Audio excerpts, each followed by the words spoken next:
Naik turun suara calon legislatif yang dihitung melalui aplikasi sistem informasi rekapitulasi KPU ternyata juga terjadi di Bali. Khususnya, saat formulir C1 Pleno dipindai dan dilampirkan ke aplikasi Sirekap. Atas kejadian ini, salah satu caleg memprotes hal tersebut ke KPU Bali. Terkait hal itu, anggota KPU Provinsi Bali, I Gede John Darmawan, mengakui memang sempat terjadi naik turun suara caleg di aplikasi Sirekap. Pihaknya pun mengungkapkan kronologis kenapa hal tersebut bisa terjadi di aplikasi Sirekap. Perlu saya sampaikan, proses kronologis bisa terjadi seperti itu biar tidak terjadi kesimpang siuran di masyarakat atau pada peserta pemilu. Jadi proses untuk pemungutan suara dan penghitungan selain dilakukan secara manual dalam artian penulisan dengan formulir C hasil dan C salinan yang dilakukan oleh KPPS untuk kepentingan publikasi dan transparansi kepada peserta pemilu dan peserta pemilu dan juga pemilih, maka KPU membuat aplikasi yang namanya Sirekap. Nah, Sirekap ini nanti dipublikasikan melalui pemilu2024.kpu.go.id.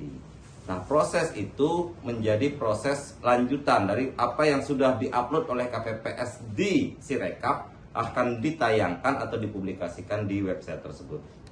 Saat ini, beberapa saat yang lalu, hari ini kami sudah menerima keberatan dari salah satu calon anggota legislatif. Saya tidak sebutkan partainya apa dan namanya siapa, tetapi ini menjadi proses yang penting yang harus kami klarifikasi, dan tentu saja ini juga sudah menjadi klarifikasi pimpinan KPU RI bahwa terjadinya proses penurunan suara itu karena satu, kesalahan aplikasi membaca tulisan yang dibuat oleh KPPS.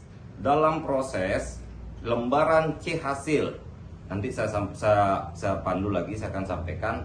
Dalam proses C hasil ada panduan menulis angka yang bentuknya digital, tetapi ada beberapa KPPS yang menulisnya sesuai dengan model tulisan mereka, tulisan angka mereka. Nah, inilah ada kesalahan aplikasi membaca terhadap proses itu. Itulah dilakukan perbaikan oleh KPPS di aplikasi Sirekap.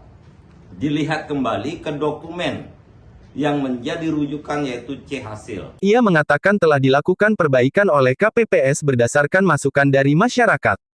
KPPS mensinkronkan kembali raihan suara yang muncul di aplikasi Sirekap dengan yang tertera di formulir C hasil.